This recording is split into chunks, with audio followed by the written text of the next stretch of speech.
Namaste friends. In this lecture, I would be discussing aspects related to safety when brakes are applied. These days, automobiles and vehicles move at high speed. Controlling motion at high speed through application of brakes may be unsafe for vehicle and its users.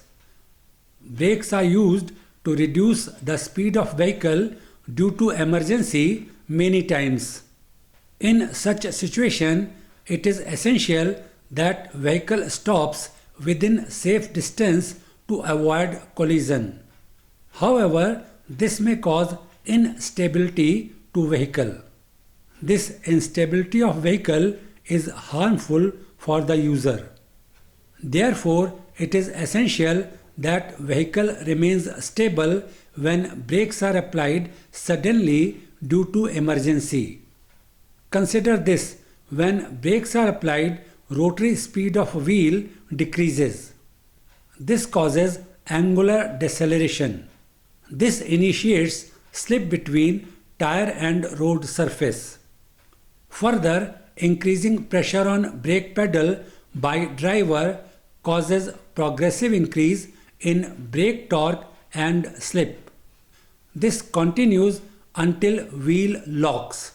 That means it becomes stationary.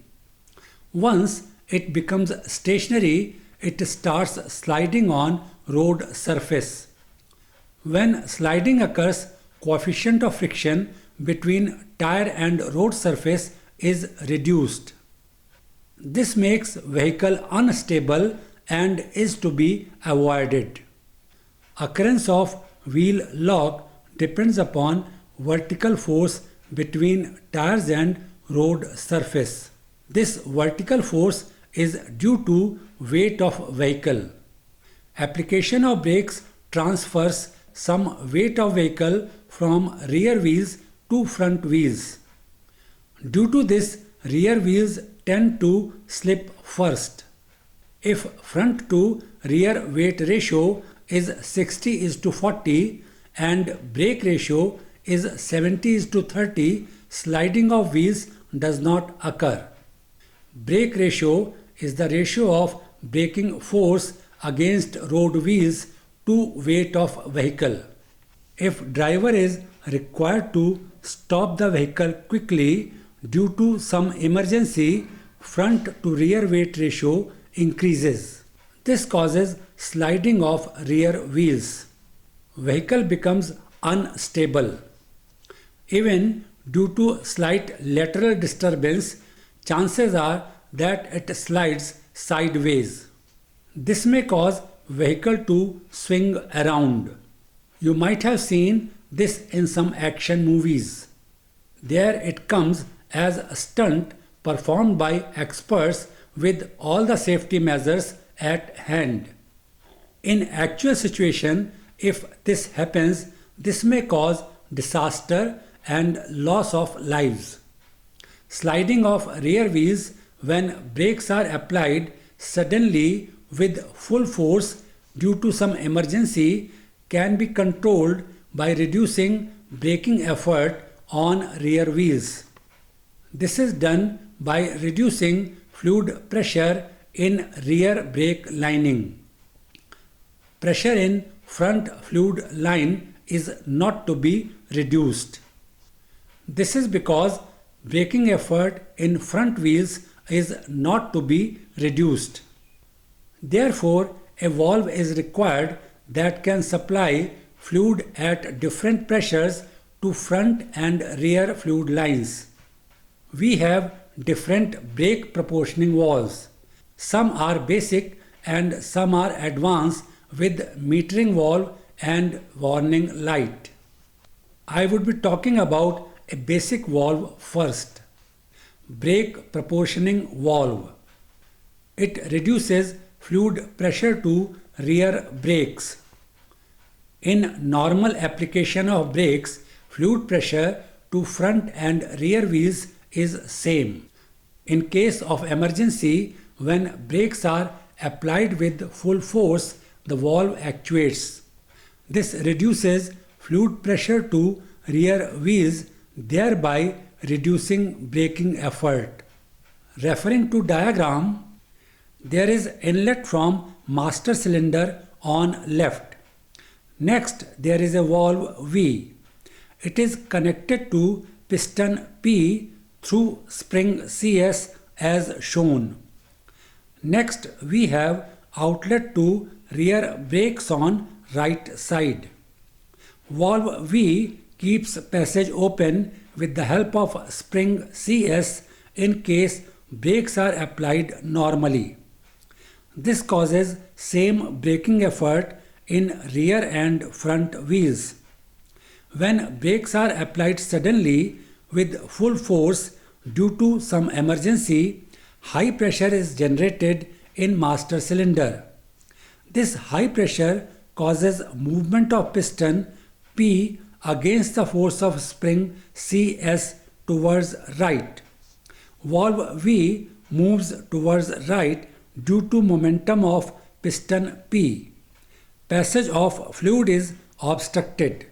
This reduces the supply of fluid and pressure with which fluid is supplied to rear wheels.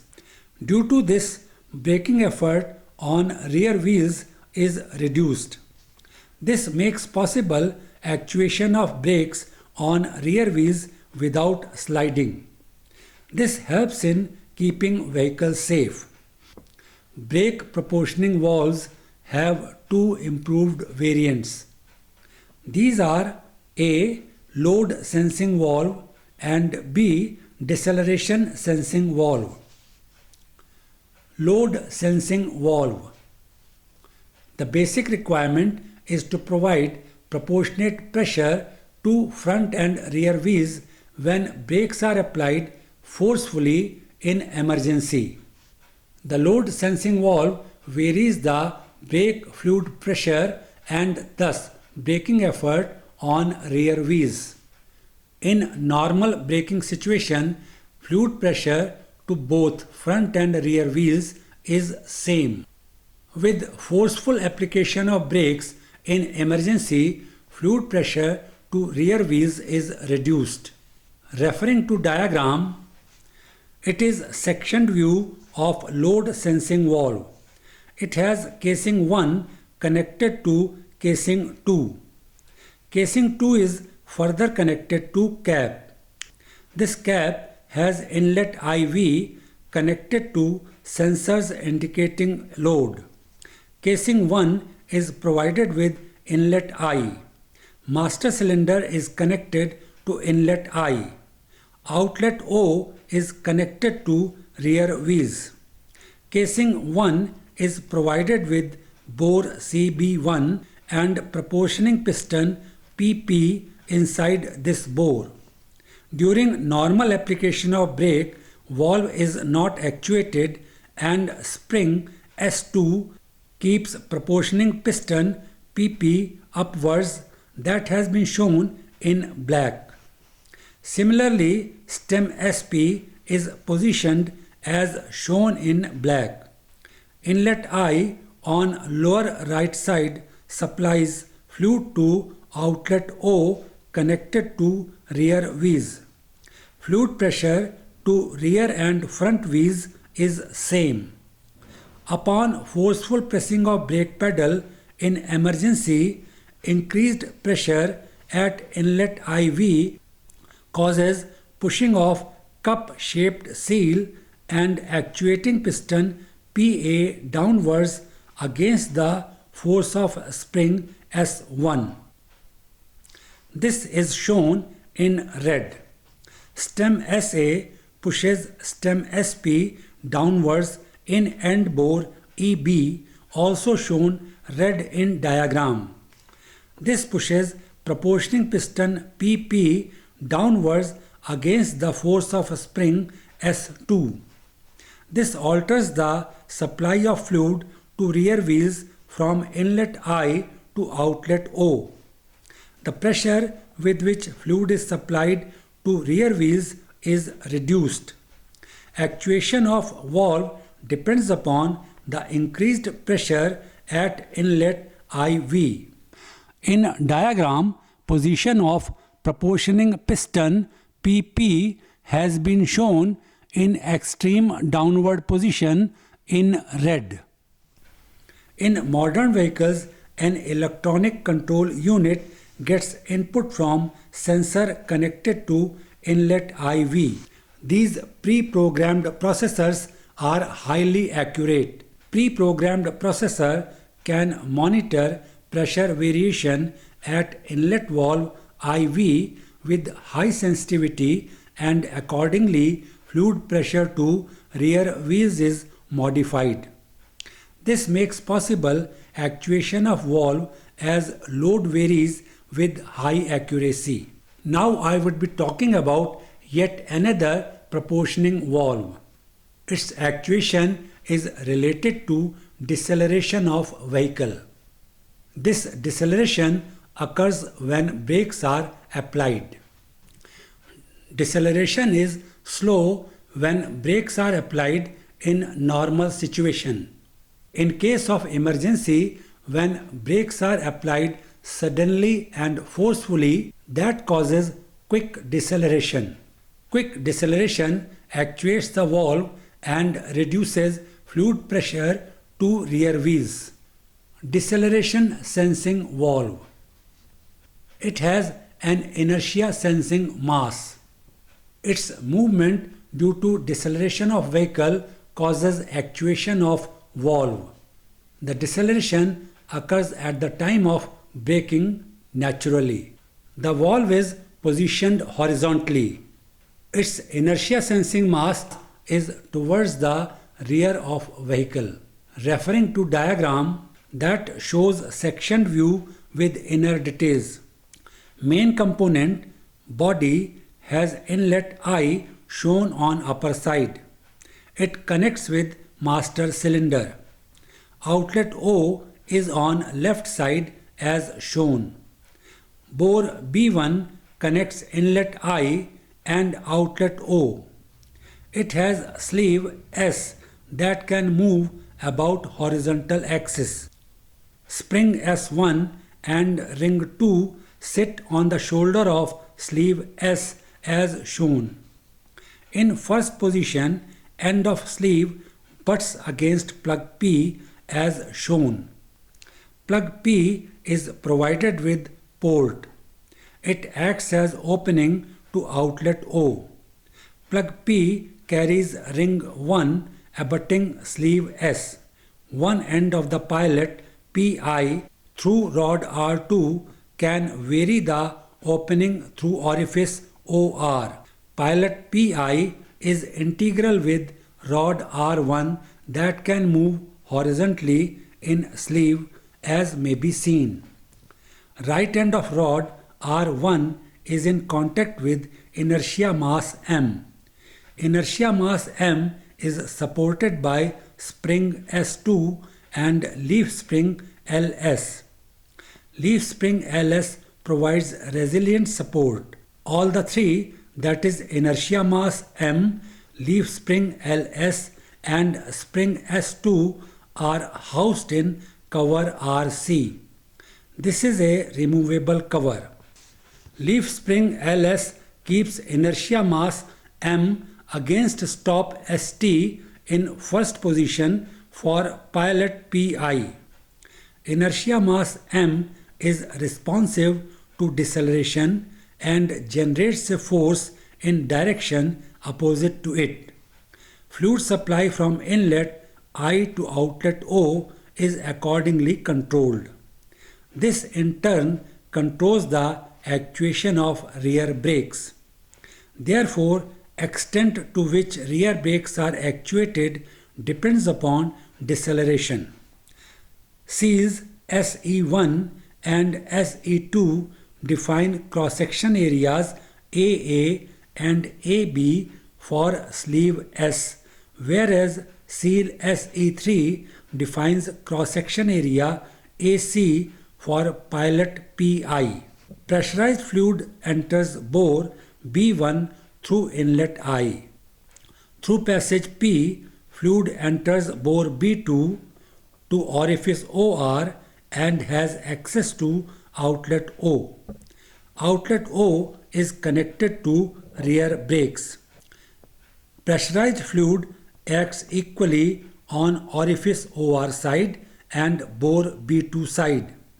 Forces acting against sleeve area AA on two sides are nullified as they are acting in opposite directions. Fluid exerts pressure on area AA in bore B1, generates force on sleeve S, biasing it against spring S1. So long as force of spring S1 is larger than resulting force on sleeve S, the fluid pressure at inlet I and outlet O will be equal. Moreover, pressurized fluid within bore B2 acts against area AC of the pilot PI to bias it towards inertia mass M. Consequently, with spring force larger than the resulting force on sleeve S, it remains in position as shown.